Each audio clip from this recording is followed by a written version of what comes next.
And Lawson, have you ever wondered if sleeping next to your smartphones and all of the frequencies that is coming out of that, if that causes any damage to your health? I'm actually so keen to know this. There is actually a divide in my bed over this between me and my wife. Okay, well, today we want to know. Today we're going to have a specialist talking to us about that topic. We're going to have Kevin Monroe, and he's going to explain to us what are these electromagnetic frequencies, what they do to our health, and even things we can ask them about, like 5G. Is 5G bad for you? I remember here in Newcastle a couple of years back, there's a lot of signs saying, hey, stop with the 5G. So, Kevin, good morning to you. It's great to have you with us on the show this morning. Good morning. Happy to be here. Kevin, first, tell us a little bit about your background, and then can you explain to us what are electromagnetic frequencies, or EMFs?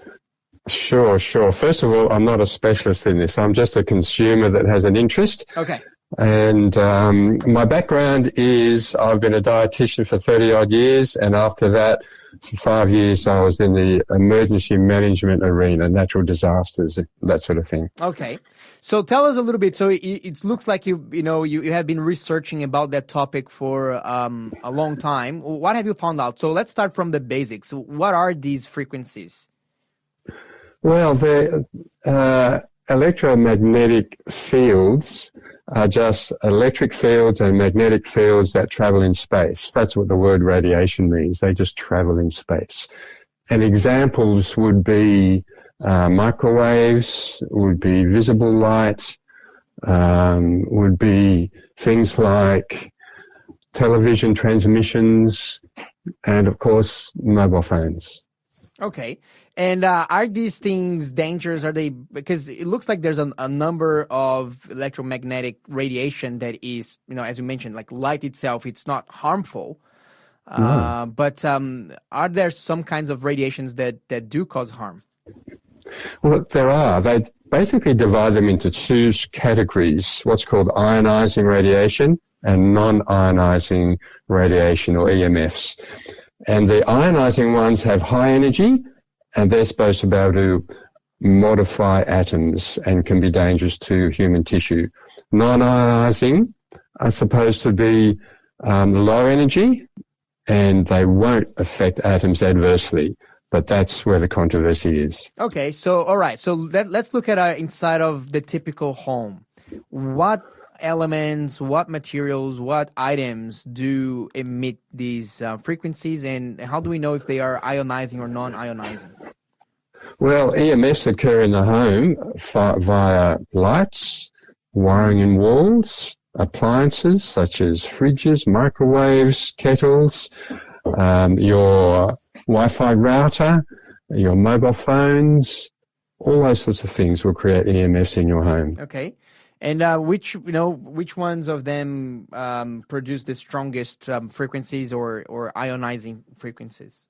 Well, that's a good question. You have a guess. Tell me what you think might be the strongest one. I would suspect.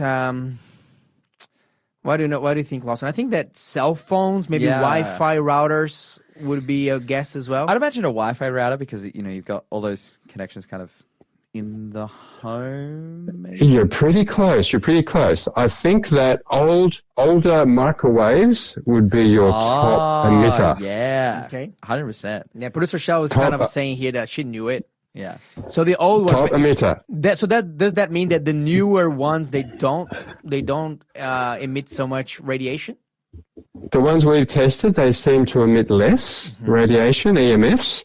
But then second would be by far your mobile phones and your routers and those sorts of things. Okay. How do you test that? Do you have like a machine? Anybody can just buy that machine and test it?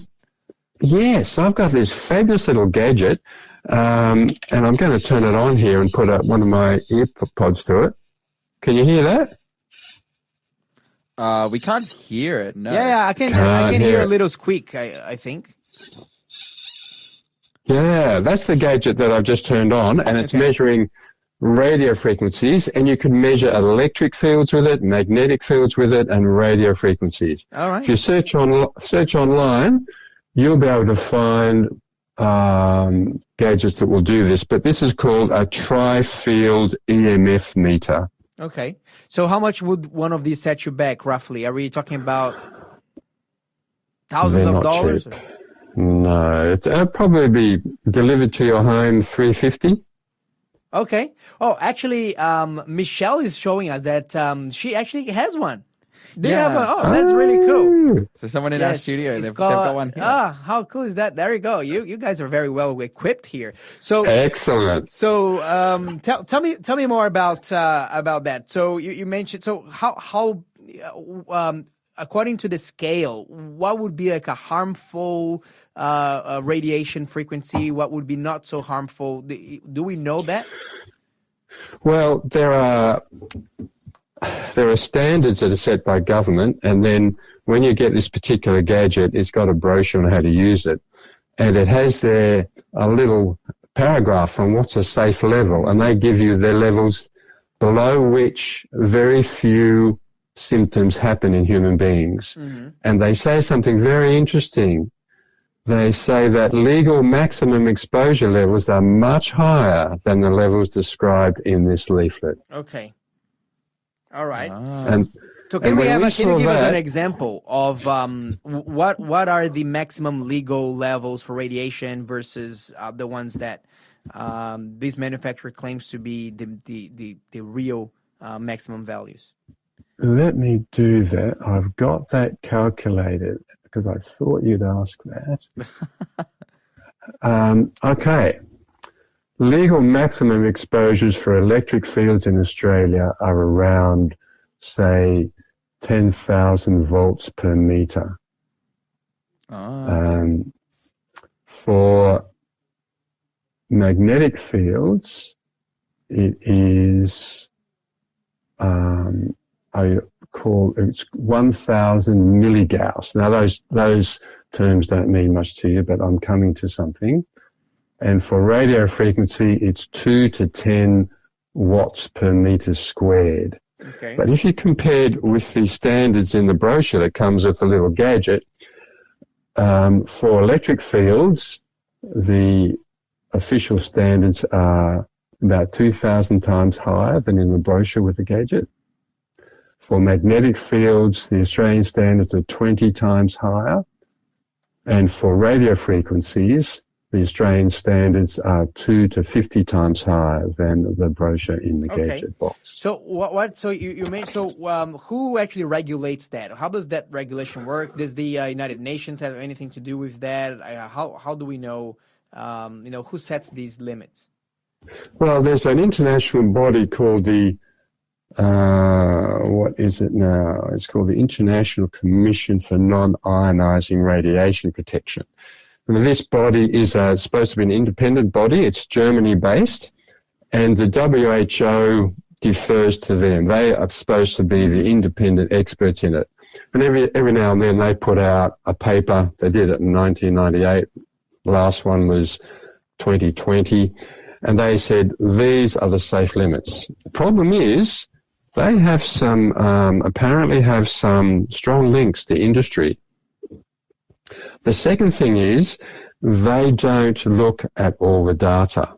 There's a huge body of evidence, thousands of papers over the last number of decades that have shown that very low frequency EMFs are dangerous to human tissue, and they ignore that body of data.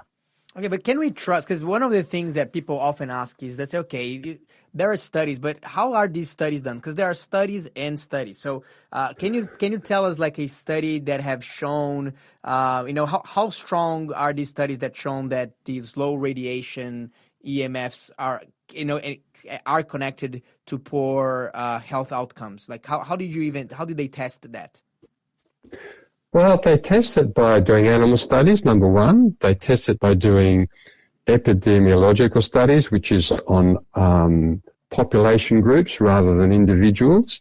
And they test it by looking at cases, at people who live near 5G towers or have high exposure levels, and they see what's happened to them.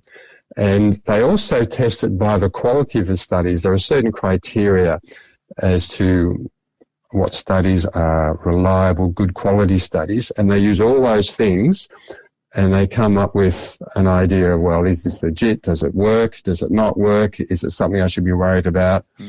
And I'm afraid the answer is yes, you should be worried about it. So how what's their method, the mechanism of action? So what happens when we get to our bodies, when we get exposed to EMFs? That's a really good question, because the government says there is no reliable mechanism. So they cast doubt on the fact that low-level EMFs can be a problem. But there is a mechanism. I've got the paper right in front of me back in 2013, and all this guy did was he just reviewed the literature and put it all together, the stuff that was ignored. In our cell membranes, we have protein structures that allow things in and allow things out. They're called pores, or they're called channels. And they open and close based on many things, and some of those things are voltage or current across that membrane.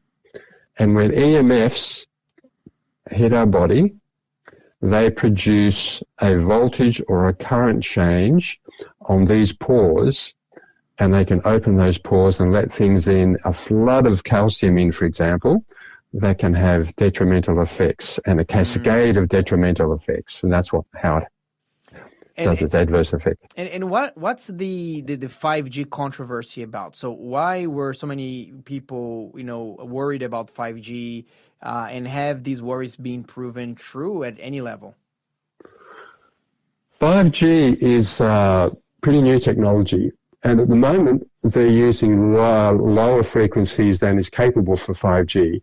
But the level of frequencies that 5G is capable of is just huge compared with, say, 3 gigahertz, 4 gigahertz for 4G. They can go up to 27 to 70 gigahertz for 5G.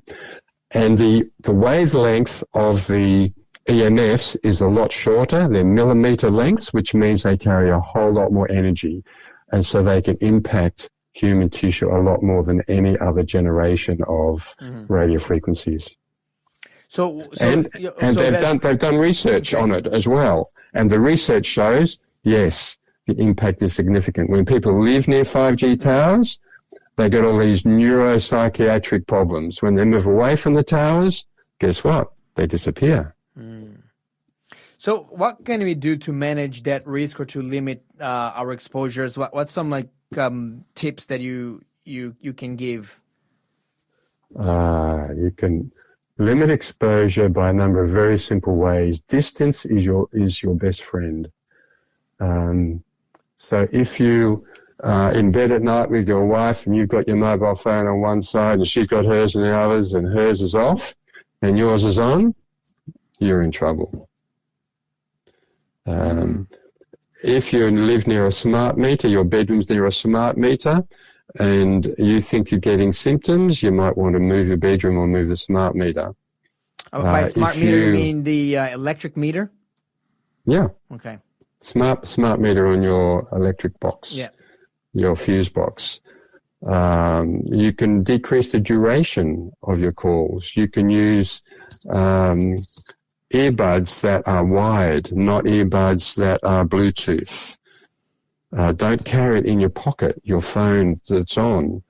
Otherwise, you could affect your virility. You could affect your reproductive ability. Yeah, wow. Other things and there's good evidence for that, especially for males. They're easier to study than females. Something else you can do that is amazing is by diet. There are some substances that can counteract the exposure to EMFs. Very simple things that we do, just looking this up. Olives, for example. Or if you have eggplants, if you have legumes, if you have dark green leafy vegetables, they have antioxidants in them that counteracts the pro-oxidant substances produced by EMFs in our bodies. Things like, it's fascinating. Things like tomatoes and lycopene in tomatoes, things like sweet potatoes like walnuts, things like cruciferous vegetables, broccoli, cabbage, cauliflower, Brussels sprouts. All these are going to help. Onions, garlic, leeks. Wonderful effects. Wow. Kevin, thank you so much. This is a very fascinating topic, and I think that definitely a topic that you would like to encourage everybody to learn more about and to take up measures to limit exposure to these radiations as well. Kevin, thank you so much for joining us for the show today. We're looking forward to talk to you again another time. You're listening to the Breakfast Show podcast on Faith FM. Positively different.